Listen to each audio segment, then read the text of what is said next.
청취자 여러분 안녕하십니까? 교육진담 수요독서에서 열심히 뛰는 책배달부 곰선생입니다. 네, 청취자 여러분 한 주 동안 잘 지내셨는지 궁금합니다. 이게 여름이 가고 개학을 하나 싶었는데 벼랑간 이게 난관이 들이닥쳤죠. 코로나 1일 신규 확진자가 연일 막 최대치 1900명, 2000명 이렇게 경신하고 있는 와중에 또 학업이든 생활이든 학부모님께서도 혹은 학생 여러분들도 굉장히 고민이 깊으실 거라고 생각을 합니다. 또 이럴 때일수록 좀 차분하게 이게 현실에 코로나가 오늘 몇 명이고 백신이 들어오고 말고 이런 문제들 중요하지만 분명히 중요하지만 그런 문제들로부터 좀 한 발 살짝 떨어져서 옛날 이야기 한번 읽어보는 건 어떨까 싶습니다. 그래서 이번 주에 준비한 책 지난주에 예고해드렸던 대로 여기 앞에 보시는 요 표지 조석연의 마약의 사회사라고 하는 무시무시한 제목을 가진 책입니다. 이 마약이라고 하는 렌즈로 한국 사회의 변화를 추적해보는 책이라서 제목의 무시무시함과는 좀 다르게 굉장히 충실한 역사책이라고 말씀드릴 수 있겠습니다.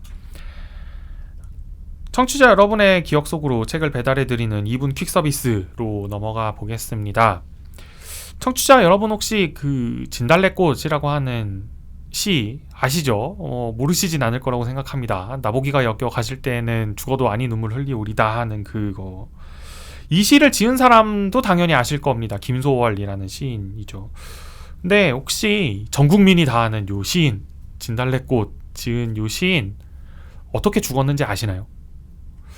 저도 이 책을 읽어보기 전까지 몰랐는데 김소월 전문가들도 정확히 모른다고 합니다. 네, 이 김소월 전문가들 대다수가 아마 아편 중독과 깊은 연관이 있을 것이다 이렇게 추정을 하는 데는 다들 동의한다고 하더라고요. 또 이뿐이 아닙니다. 이 시대의 아편과 한민족 떼놓을 수 없는 사례가 또 있는데 청산리 전투의 영웅으로 기억하는 김좌진 장군 아마 다들 또 이름을 아실 겁니다. 근데 전투를 벌이려면 군대가 있어야 되고 군대를 운영하려면 돈이 있어야 되는데 대체 김좌진 장군은 어떻게 이 군자금을 마련을 했을까요? 그 답도 역시 아편이었습니다. 자신이 통제하던 지역에서 아편을 재배해가지고 중국인, 일본인, 상대를 가리지 않고 팔아서 군자금을 마련을 했다고 합니다. 지금까지 이게 마약이라는 단어를 들으셨을 때 이 청취자 여러분께서 이게 나쁘다라는 이미지만 떠올리셨다면 이 두 사례를 생각해 보시면서 잠깐 되돌아볼 필요는 있지 않나 이렇게 생각을 해봅니다.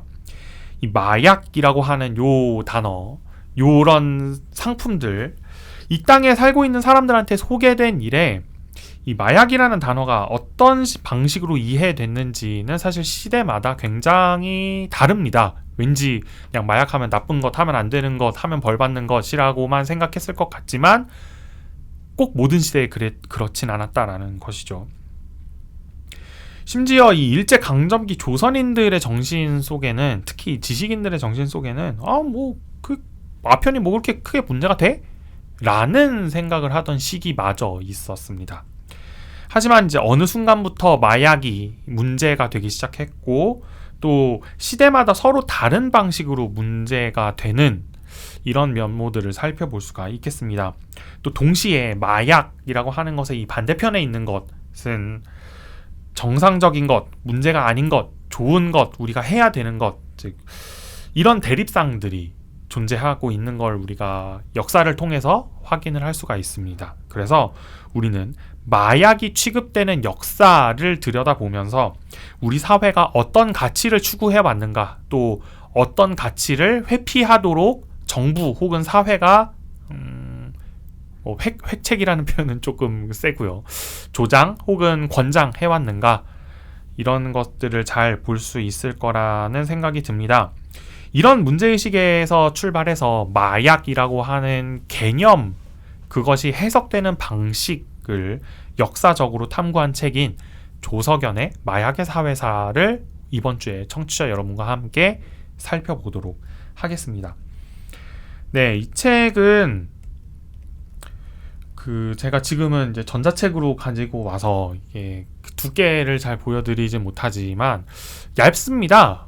저희 청취자 여러분과 제가 함께하는 책이 가져야 할 최고의 미덕, 얇다는 거죠. 한 200페이지 정도 되는 분량이지만 사실 내용은 굉장히 빽빽하게 채워져 있더라고요. 마약에 관련된 통계들부터 시작해서 이 마약이 비춰지는 이미지들을 보여줄 수 있는 소설이나 신문 기사들을 많이 인용을 한다든지 이런 면모들이 있어서 특히 이제 고등학생 청취자분들 중에서 혹시 혹은 역사에 관심이 있는 아이를 둔 학부모 청취자 여러분이라면 아이에게 권해볼 만한 학생들이라면 꼭 읽어볼 만한 그런 책이 아닐까라는 생각이 듭니다. 이 책을 꼼꼼하게 읽어보셨다면 더 재미있게 읽어볼 만한 키워드를 추천해드리는 핵심 키워드, 이종보통 키워드 시간으로 넘어가 보겠습니다.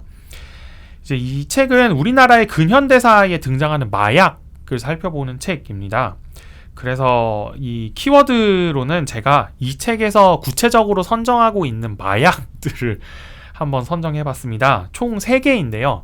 앞에 퀵서비스에서 말씀드렸던 아편, 그리고 우리가 대마, 마약하면 떠오르는 다른 두 가지 대표적인 어떤 마약, 대마, 그리고 필로폰, 메스암페타민, 이렇게 3개를 한번 살펴볼 텐데요. 이게 마약에 관해서 이야기를 하면서 일단 이런 질문을 던져봐야겠습니다. 마약은 나쁜 건가요? 나쁩니다. 네, 나쁩니다. 이 질문에 대해서 아니오라고 이야기하는 사람은 사실 거의 없을 거고 저도 마찬가지로 마약은 나쁜 거다라고 생각을 합니다. 마약은 개인에게 매우 나쁩니다. 중독성도 강하고 그걸 계속 찾게 되고 그리고 그걸 계속 찾는 과정에서 그걸 구매하는 어떤 자금을 마련하기 위해서 범죄를 저지르고 이런 일들이 빈번하게 일어나는데 하지만 이제 문제는 이런 것이죠. 개인에게 나쁘다고 해서 사회가 이것을 언제나 금기시하거나 규제하려고 드는 것은 아니다라는 사실입니다. 이 사회는 개인에게 나쁜 것을 몰래 때로는 대놓고 생산하거나 유통하기도 합니다.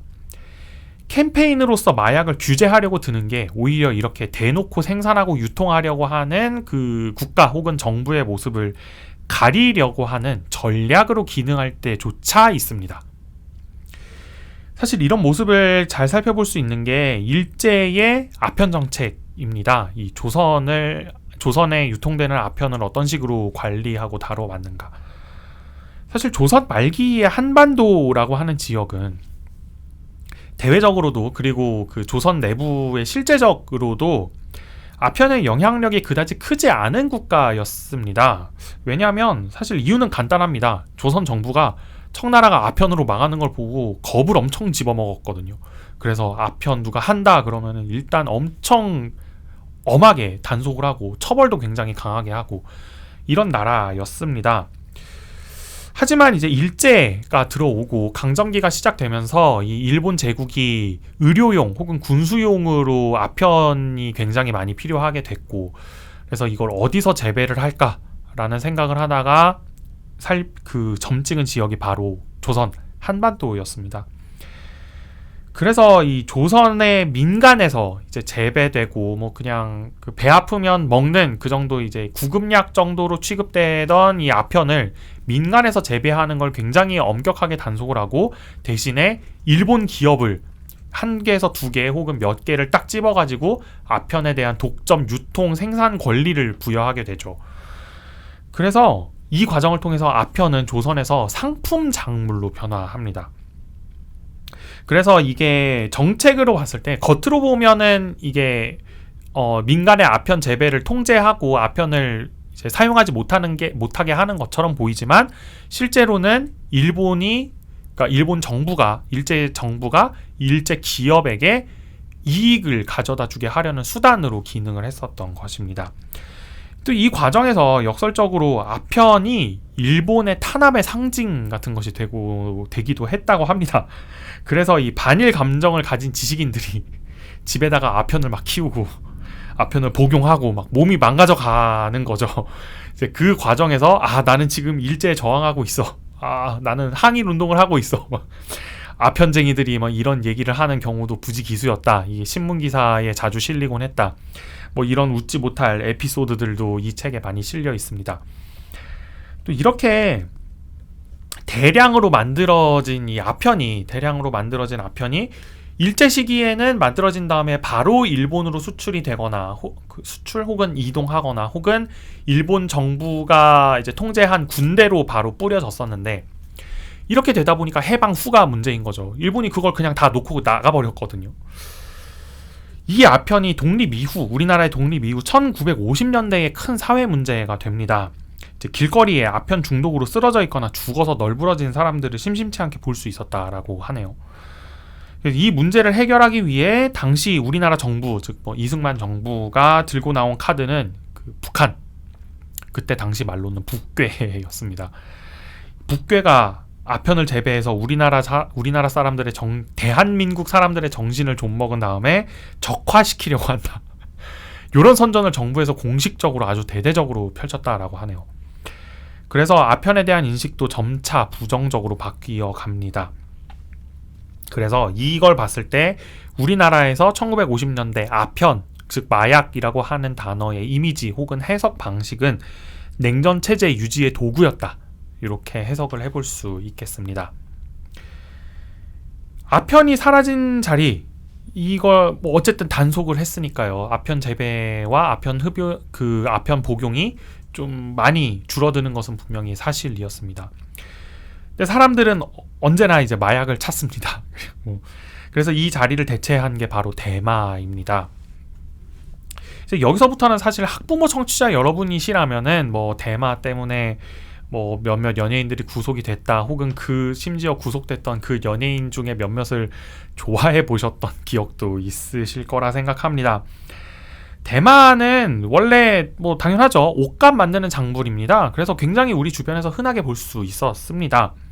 그런데 이제 마약으로서의 이용 가치가 발견되는 순간 단속 대상으로 바뀐 것이죠.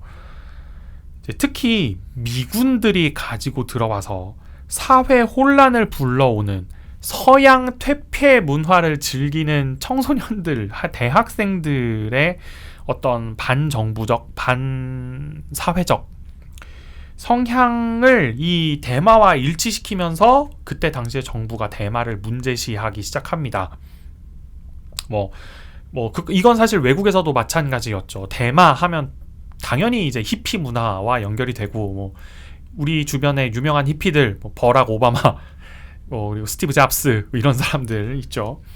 그런 사람들의 어떤 일탈, 이런 것들과 연결이 되던 그 이미지가 우리나라에서도 사실 그대로 연결이 되는 것이었습니다. 이때 이제 대마라고 하는 것을 단속한다는 거는 정부의 입장에서는 자유를 박탈하고 억압적인 상태를 유지하려는, 그리고 이제 정부에 반대하는 목소리를 억압하려는 이런 시도로 다 사용된 측면이 당연히 크죠.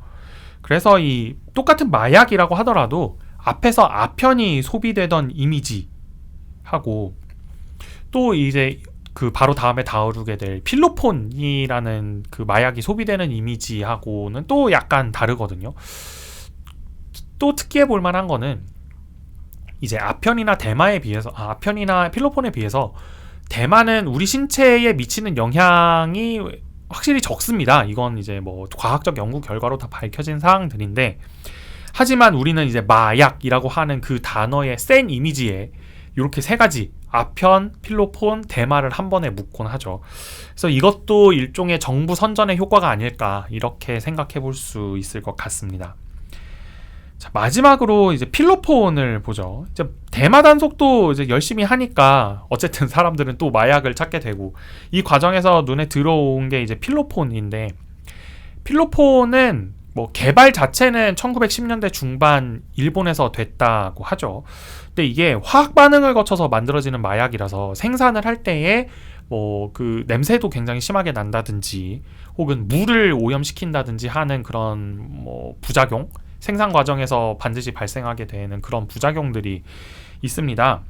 그래서 일본의 마약 사범들이, 그러니까 일본의 야쿠자들이죠. 야쿠자들이 1960년대, 70년대에는 우리나라, 주로 부산, 마산, 창원, 울산, 포항 이런 쪽을 주로 필로폰의 생산지로 삼았다고 하네요. 그래서 거기서 만든 걸 뭐 바로 현해탄 건너서 항구로 받아들인 다음에 일본 내에서 유통을 하는 거죠. 이렇게 생산의 외주화를 준 게 필로폰을 이야기할 때의 특징적인 점이다라고 이 책에서 이야기를 하고 있습니다. 자, 그러다가 이제 일본이 우리나라와 혹은 우리나라도 일본과 외교 관계를 개선하려고 하면서 이제 카드로 쓰이기 시작한 게 바로 이 필로폰이기도 합니다. 그러니까 뭐 단적으로 말하면 이런 거죠. 우리나라가 일본 측에 요구를 하는 겁니다. 너네 우리나라랑 관계 개선하고 싶으면 이것저것 해줘. 뭐 예를 들어서 뭐 위안부에 관한 뭐 강제징용에 관한 사과라든가 혹은 뭐 역사 교과서에 그런 문제들을 씻는다든가 하든 뭐 이런 문제들 있잖아요. 이런 문제들을 해결해주지 않으면은 우리 세관에서 필로폰 단속 빡세게 안 한다. 뭐 열심히 안 한다. 그러면은 너네 나라 국민들이 마약에 중독되겠지? 어떻게 할 거니? 뭐 이런 식으로 물어보는 겁니다. 이런 식으로 외교적인 카드로 쓰였다는 게 공식 외교 문서에 다 남아 있습니다. 이게 1980년대에 이루어졌던 상황이라고 하네요. 그래서 뭐 일본 정부도 어느 정도 우리의 요구를 수용을 하고, 그리고 올림픽을 개최해야 됐던 뭐 우리나라 상황에서도 외국과 그 관계 개선을 하려는 노력을 하고 있다라는 거를 전 세계에 보여줄 필요가 있다 보니까 그 일본에 수출되는, 그러니까 일본으로 그 야쿠자들이 이제 생산에 외주를 주었던 그 마약들을 좀 열심히 단속을 하기 시작했는데, 참 이게 어려운 문제입니다. 역설적으로 그렇게 수출이 되는 마약을 열심히 단속을 하다 보니까 일단 생산된 마약의 판매처들을 잃어버리잖아요. 그래서 이게 어디로 흘러들어가느냐? 우리나라 사람들한테로 흘러들어간다 라는 겁니다. 이게 참 어떻게 이걸 해석을 해야 될지 모르겠는데, 그래서 일본과의 외교 관계를 개선하는 데 필로폰이라는 카드를 사용한 역풍을 맞게 되었다라고 이 책은 평가를 하고 있습니다. 그래서 안타깝게도 우리나라 마약 사범 전체를 봤을 때 필로폰의 비중이 뭐 1960년대, 70년대에는 거의 10% 아래쪽을 밑돌았거든요. 그런데 80년대 후반, 90년대 초반으로 넘어가면서 거의 80% 넘게 차지하는 뭐 이런 상황에 이르게 됩니다.